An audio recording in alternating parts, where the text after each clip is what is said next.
Hello les amis, je vous retrouve pour une nouvelle vidéo sur le football et la Coupe du Monde des clubs 2025 et je vais vous faire le point après les huitièmes de finale. On va revenir sur tous les résultats des huitièmes de finale, sur les quarts de finale à venir et éventuellement demi-finale prévisionnelle. On va voir dans cette vidéo un petit peu le parcours, revenir rapidement sur le parcours des équipes qui sont en quart de finale et on verra aussi le classement des meilleurs marqueurs dans cette Coupe du Monde. Alors, ça y est, c'est bien avancé, il reste plus beaucoup de matchs, il reste plus que 8 équipes qualifiées en quart de finale. Et donc dans ces huitièmes de finale, Palmeiras a battu Botafogo 1-0. Chelsea a battu Benfica 4-1. Le PSG a battu l'Inter de Miami 4-0. Le Bayern Munich a battu Flamengo 4-2. L'Inter de Milan a perdu contre Fluminense 2-0, c'était une surprise. Une autre surprise, Al Hilal a battu Manchester City 4-3 après prolongation. Le Real Madrid a battu la Juventus Turin 1-0 et enfin le Borussia Dortmund a battu Montreux CF 2 buts à 1. Donc en quart de finale, on aura un premier quart de finale vendredi 4 juillet à 21h. Fluminense contre Al Hilal, c'est plutôt ouvert. C'est vrai que c'est pas forcément des équipes qu'on attendait à ce niveau-là, mais c'est top puisque Fluminense a éliminé l'Inter de Milan et Al Hilal a éliminé Manchester City. C'est quand même assez énorme. Ensuite, deuxième quart de finale samedi 5 juillet à 3h du matin heure française, Palmeiras contre Chelsea.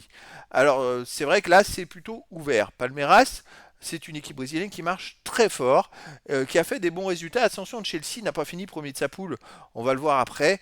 C'est vrai que Chelsea était deuxième, avait déjà perdu contre une équipe brésilienne, donc je dirais que tout est possible. Ensuite, le samedi 5 juillet à 18h, troisième quart de finale, Paris Saint-Germain contre Bayern Munich. Bon là, pour moi, c'est peut-être les deux meilleures équipes de la compétition. Ça va être énormissime. Et le dernier quart de finale aura lieu samedi 5 juillet à 22h, et Real Madrid contre Borussia Dortmund. Alors voilà, c'est plutôt ouvert. Sur certains quarts de finale, je trouve que c'est plutôt équilibré. On va commencer par Fluminense et Al Hilal pour le premier quart de finale. Alors Fluminense, ils ont fini justement Fluminense, je regarde, ils ont fini Fluminense dans le groupe F. Ils étaient deuxième derrière le Borussia Dortmund avec 5 points en 3 matchs, une victoire de nul, aucune défaite. 4 buts marqués, 2 buts encaissés, plus de différence de buts. Donc c'est un deuxième de poule qui joue contre Al Hilal qui a fini deuxième derrière le Real Madrid dans le groupe H. Ils ont aussi eu 5 points, ils sont invaincus, une victoire de nul, aucune défaite, 3 buts marqués, un but encaissé, plus de différence de buts. Donc finalement, deux équipes qui se ressemblent beaucoup dans leurs résultats. C'est quand même très intéressant, surtout les amis. C'est que Fluminense a commencé par un 0-0 contre le Borussia Dortmund. Al Hilal a commencé à un 1 partout contre le Real Madrid. Ensuite, les deux équipes ont gagné les 3 matchs suivants. Donc je trouve que c'est très équilibré dans ce quart de finale. Deuxième quart de finale, Palmeiras contre Chelsea. Donc là, on va voir si c'est ouvert.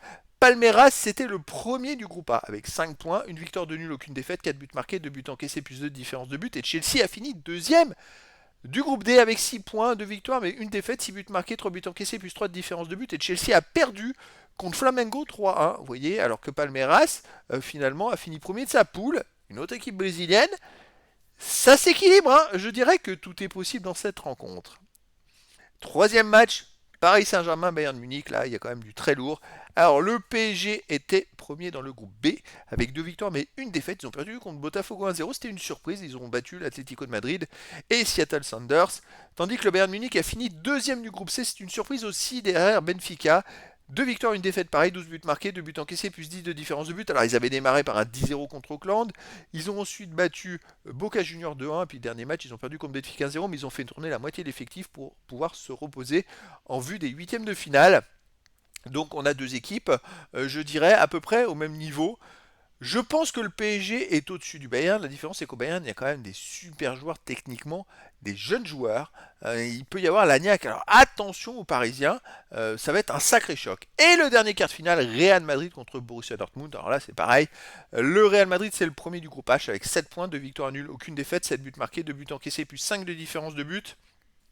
Le Borussia Dortmund, c'est le premier du groupe F avec 7 points également.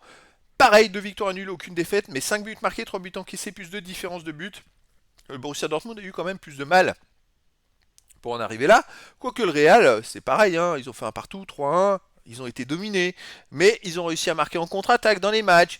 C'est pas un grand Real. Sans Mbappé, ça a été quand même très compliqué, mais ils ont fait le boulot derrière et au milieu de terrain. Et surtout, c'est une équipe, le Real, qui veut gagner cette coupe. Ils ont mis une croix dessus, hein. Ils y tiennent vraiment à ce titre-là. Donc ça peut faire des différences. Après, c'est loin d'être gagné face à Dortmund. Dortmund aussi n'a rien à perdre. Donc voilà, on a quand même des quarts de finale hyper ouverts et surtout qui s'annonce très très bien. Allez, maintenant on va s'intéresser aux potentielles demi-finales qui auront lieu le mardi 8 juillet et mercredi 9 juillet. Alors, la première demi-finale opposera le vainqueur du match 57, Fluminense contre Al Hilal, au vainqueur du match 58, Palmeiras contre Chelsea. Donc là, c'est ça qui est intéressant. Je pense qu'il n'y a pas vraiment d'équipe qui se sort du lot. Moi, je pensais que Chelsea était vraiment au-dessus, mais Fluminense, j'ai beaucoup aimé Fluminense qui m'a bien impressionné. C'est une équipe qui marche pas mal. D'ailleurs, Fluminense, je suis en train de me dire, en plus ils sont invaincus, hein, Fluminense. C'est quand même, il y a beaucoup d'équipes qui sont invaincues à ce stade de la compétition. Ça peut jouer, hein. Donc là, difficile de savoir laquelle des quatre équipes peut aller en finale. De l'autre côté, la deuxième de finale le mercredi 9 juillet, ça sera le vainqueur de PSG Bayern Munich contre le vainqueur de Real Madrid Borussia Dortmund. Donc une demi-finale européenne avec un finaliste européen. C'est pareil, là ça annonce un duel. Waouh, ça va être top du top, hein, les amis. Franchement, il va y avoir beaucoup de spectacles. Allez, maintenant le classement des meilleurs marqueurs actualisé. Donc en tête, Angel Di Maria de Benfica avec 4 buts en 4 matchs. Il est tout seul premier. Ah, quand même à noter, les amis. Bon, Benfica est éliminé, qu'il a marqué 4 buts dans les arrêts de jeu. 3, je crois, en arrêt de jeu de deuxième mi-temps et un arrêt de jeu de première mi-temps. Et les 4 fois sur penalty. C'est quand même assez inédit comme statistique. Ensuite, en deuxième position, il y a plein de joueurs à 3 buts. Abou Ali d'Al-Ahly Le Caire, Leonardo Dalilal, Harry Kane Musiala au lycée du Bayern Munich, Guirassy du Borussia Dortmund, Neto de Chelsea, Yildiz de la Juventus Turin, Foden et Haaland de Manchester City, Bertheram de Montreux CF et Garcia, Gonzalo Garcia, le remplaçant de Mbappé, il se comporte très bien, hein, 3 buts, hein, pour le Real Madrid, hein. Alors, il y a des joueurs qui sont déjà éliminés, mais les joueurs du Bayern seront à surveiller. Guirassy aussi, qui vient de marquer 2 buts pour le Borussia Dortmund, c'est un sacré attaquant, qui a marqué, je crois, meilleur marqueur de la Ligue des Champions cette saison. Donc voilà, ça annonce des prochaines rencontres explosives. Voilà les amis, écoutez, c'était le débrief après les 8e de finale de la Coupe du Monde des clubs 2025 et donc je vous donne rendez-vous pour les quarts de finale. Voilà les amis, je vous dis à très bientôt pour une nouvelle vidéo.